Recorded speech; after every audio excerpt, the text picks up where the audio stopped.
Hey everybody, welcome on into the Delmarva Sports Insider, your live and local show dedicated to giving you all local sports all the time. I'm Sports Director Brandon Bossert. And I'm Cole Howard. Welcome on into the show. We've got a lot to talk about tonight. Yeah, that's right. Everyone, please welcome Cole onto the desk with me tonight as Devin has the week off. He'll be back with us come Monday when everything gets going once again, just in time for the start of the next season. Yeah, I can't wait for the start of this season. It's right around the corner, and it's going to be exciting. Yeah, we were watching some of the highlights from last season, and it just brings back memories. So much fun, especially those baseball playoff games, the lacrosse playoff games. A lot of fun being at those games. Can't wait to get it going again. Yes. And we are going to start in the circle tonight as SU Lady Seagulls going up against Lynchburg. This one came down to the wire. It was a fantastic game. It was a great game. I mean, both teams were knotted up at 0-0 for almost the entire game, but the Bats came alive when the Gulls needed them. So let's go ahead and jump out. Yeah, let's check this out. Madison Taylor, she's in the circle, top of the seventh, and she's going to get Lynchburg to ground this one right back to her. She tosses it, gets the third out, and we're going to go to the bottom of the seventh now. And both of them, goose eggs for both teams. This is a beautiful game right here. Pitchers duel into the seventh. Lindsey Windsor, she's going to step into the box, and she's going to knock this one into left. And she's going to get on. Lead on batter is on first. Good start for the Gulls. Yeah, Gulls move Windsor over to third. 2 outs for SU. Lauren Meyer stands in, gets every bit of that one off the fence. And that's going to bring home the game-winning run. Windsor comes around to score, and the Gulls win it in walk-off fashion. They win both games of their doubleheader today. The undefeated streak is alive and well. They take down Lynchburg 1-0 in Game 2 of their doubleheader to improve to 16-0 on the season. So hats off to the Lady Seagulls. Let's move on to the spring sports high school season now, just days away now. We have a few champions defending their crowns. Let's start with Cape Henlopen in baseball as the Vikings reeled off 20 straight wins to finish the year as state champions. They finished with an overall record 16-2 in the regular season, most importantly bringing home that second crown in 4 years. As the season is right around the corner, though, some guys from last year's squad are back. They also have some new faces like Woodbridge transfer Lexton Westcott at third base. Senior Brogan Evick is back. He was the man in the arena getting that final out of the championship game last year. However, some key players from last year's squad are gone, like Josh Reinhold and Austin Rue. And head coach Ben Evick tells us that this roster's done a pretty good job of filling in those holes. You can look at that every year and probably name 2 or 3 guys. Just off the top of my head, I mean, Josh Reinhold was a big piece for us. He was one of our leaders from day one. And he's having a great year in college as a freshman and getting a lot of time. So, he's a piece that we'll need to fill. But Timmy Hitchcock seems to have stepped right in and taken over that shortstop position, and looks like he's going to hold that down when he's not on the mound for us. Last year's over. Our guys look at it like this is a totally new year, a totally new team, and we're going to come out and we're going to put the work in and, compete and try to get better every day. Man, Cape Henlopen was such a fun team to watch last season. They sure were. But last season, moving to another team, the Sussex Tech Ravens, they finished with an overall record of 13-5, another impressive record. Their season came to an end, shockingly, at the hands of Cape Henlopen in a heartbreaking 11-10 loss in the DIAA state quarterfinals. But the Ravens, they're looking to pick up where they left off despite losing a decent chunk of seniors from last year's squad. We caught up with the Ravens earlier this week and spoke with head coach G.L. Jefferson, and he told us he wants to pick up right where last year's squad left off. But right now, it's all about piecing together the right lineup before opening day. Still really early to kind of figure out where we're at right now. We're trying to piecemeal some things together. We lost a good amount of seniors last year, some really good kids that contributed quite a bit to the season. So honestly, we're trying to pick up where we left off. I think we have a really good team this year, but it's still a lot of questions that we have to answer here early. I feel like we competed very well last year.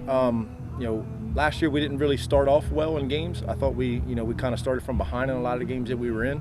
So just trying to jump on teams earlier and more often is one of our big focuses this year. All right, enough of the baseball talk now. Let's return to Lewis talking lacrosse for a second. I don't know if anyone will challenge either Cape Henlopen lacrosse team this year, at least in the Henlopen. Starting on the boys' side, Cape fell to Sally's in the lacrosse championship game. Cape had won the title back in 2019. They were looking to go back-to-back. The Vikings in search of their 8th title in program history this time around.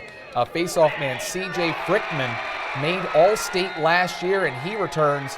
Luke Burton, Jack Shell, and Andrew Wolak should also be some key players for Cape Henlopen. On the girls' side, they have won every lacrosse title since the Bush administration. 12 in a row. This squad's filled with seniors and juniors, and they are ready to bring home lucky number 13 this time around, and I don't see why they wouldn't do it again this year. Honestly, can't see anyone competing with Cape, at least in girls lacrosse. Maybe Sussex Academy. They did give them somewhat of a game last year. It was 11-5 at halftime, 15-11 at the end of that game. As for the boys lacrosse team, unless Caesar Rodney really takes a step up this year, I don't see anyone on the boys' side in the Henlopen really competing with them either. Yeah, see, in my eyes, I don't see anyone standing with Cape. I just don't. I mean, Sussex Academy, they're definitely a team to look out for. They're on the 100%. rise. They are young. They're a young team, but if there's any team that is going to want to Cape want to look out for, it's going to be Sally's. And even though they're not in the Henlopen, that's a team that they're going to want to get revenge on. They fell both last year, both matchups. Cape didn't walk away with the win. But they were tight matchups. They were tight games through and through. They're going to want to get revenge this year. But other than that, I see Cape just going smooth this season. Yeah, smooth into the championship game probably once again. That's so tough going against Sally's because they are basically a mini college up there with the way that they're able to get players in there. And they have so much talent in soccer. Basketball, they just won the championship in. Lacrosse, they win almost every single year. The only time Sally's doesn't win is when they're playing against Cape, and Cape beats them. We talked a lot about Cape, and rightfully so, but there are so many other teams to watch out for. Laurel softball made it to the semifinals last year. Can they compete for a title this time around? How about Central softball? Madge Layfield. Madge Layfield, the best pitcher in the state. Only a sophomore last year, going into her junior year. So close to a championship 2 straight years. Heartbreakers. Hopefully they'll be able to get it done this year. Hopefully against Caravel for a 3rd straight year. Can Dover baseball return to the playoffs this year? They had a down year last year, 8-10 record. They made the playoffs 10 straight years before that. In baseball, I think it's going to be a fun season in the Henlopen because we've got Central, Smyrna, Tech, Cape, a lot of other great programs as well in the Henlopen when it comes to baseball. So should be a lot of fun this year. 100%, and I'm looking forward to every second of it. But over in the Bayside, one team that we're looking to get back into this spring, and that's the Kent Island boys lacrosse team. That's right. Matt Burnside is a key loss from last year's squad, going public school first team. Casey Heath, he is back in the net for the Bucks, though. The goalie was an honorable mention All-State and will head to Lehigh to play college lacrosse. Jamie Smith is another honorable mention who is returning for his senior year, and he will lead the attack for the Bucks as well. Yeah, Jamie Smith's going to be a big key player for them. Matt Burnside was a huge loss for them at Long Stick Midi. As long as the Bucks have Casey Heath, and we all know how great he was on the football field, scoring 40 touchdowns. Not even going to play football in college. He's going to play lacrosse. That just tells you how great of an athlete he is on the lacrosse field and net for them. As long as they have him, they will have a chance as long as he's in the crease to potentially repeat as lacrosse champions. Will be on the watch out for that. A few other teams for us to mention, though. Queen Anne's girls lacrosse made it to states last season. In 2021, they were the state champions. Incredible team. We'll see if they'll be able to get back to states for a 3rd straight year. And we mentioned last week, we previewed a couple of baseball teams last week. We went to Colonel and Parkside. You saw those teams up close and personal. Great game. Colonel went to the championship last season, and Parkside had a tremendous team, the 1 seed in the 2A. They lost in that first round playoff game. In the 3A, Bennett is always a contender in baseball. We saw them win the championship a few years back. They were regional finalists last year. The problem for Bennett, though, is that can they get back there without Jai Sample, their ace from last year, huge loss, who committed to James Madison and then transferred over to a different high school. It's going to be interesting to watch. Yeah, no doubt the absence of Sample will affect the Clippers this year, but I still think they're going to be a force to be reckoned with in the Bayside. But not having your ace pitcher, that's going to hurt. That is definitely going to hurt them. But hey, Bennett's always well coached, and they've always got great athletes. 100%. And Colonel, when I was at their scrimmage against Parkside, they looked good. I mean, they had a strong bullpen. They had a different pitcher every inning. That shows how much depth they have in that bullpen. That's not surprising either coming from Colonel. In Parkside, they looked really solid as well. They had great matchup against them, great pitching, great fielding. But they also had a lot of big swings and a lot of clutch hits in that. So I'm thinking the Rams are going to be a team to look out for this year as well. And we did hear from Parkside that they have a lot of players coming back from last year as well. So we should be able to see Parkside going out there and giving a lot of trouble to a lot of teams. Yes, for sure. But right now, taking a break from baseball, we're going to move over to the college basketball side of things now. The Chesapeake Skipjacks are having a season for the record books. They sure are, and they deserve more coverage than we gave them this year. 100%. They're currently 29-4, but they won 24 of their last 25 matchups. They claimed the Mid-Atlantic District Championship, the Regional Championship, and for the first time ever, Brandon, they punched their ticket to the big dance. That is such great news. This is a fantastic story. We caught up with the Skipjacks. What makes this even better is all the great local players that we saw in high school playing for them and excelling now. We caught up with them the other day to see just how they're feeling after accomplishing something like this, winning 29 games in a season and making it to the national tournament. The Skipjacks are going dancing, and it's for the first time in program history. Chesapeake, the Skipjacks, Mid-Atlantic champions, 29-4 overall record. A spot in the national tournament for a local team built around local talent. Kent County's Jay-Sean Freeman, Easton's Lamont Powell, and Smyrna's Isaiah Creedle and Alicia Gregory. And Freeman says something like this means so much to him, being able to represent the shore. It's great, especially being a guy from Eastern Shore, and it's never been done before, so it's honestly a great feeling. It makes you feel like you made the right decision by staying home and going to Chesapeake, and it's just special. To get to a national tournament, you have to come together as a team, and Lamont Powell, who starred for the Easton Warriors, says that is what helped them get to where they are now. We just all bought in as one, like put our egos to the side and became one, this was the goal anyway, to get the national, so we just all bought in from the beginning and said that this is what we was going to strive for, and we just took it one game at a time. You can't set a new program record for wins without chemistry, and head coach Andrew Sachs believes what makes this team special is the bond they have on and off the court. Yeah, we were lucky this year.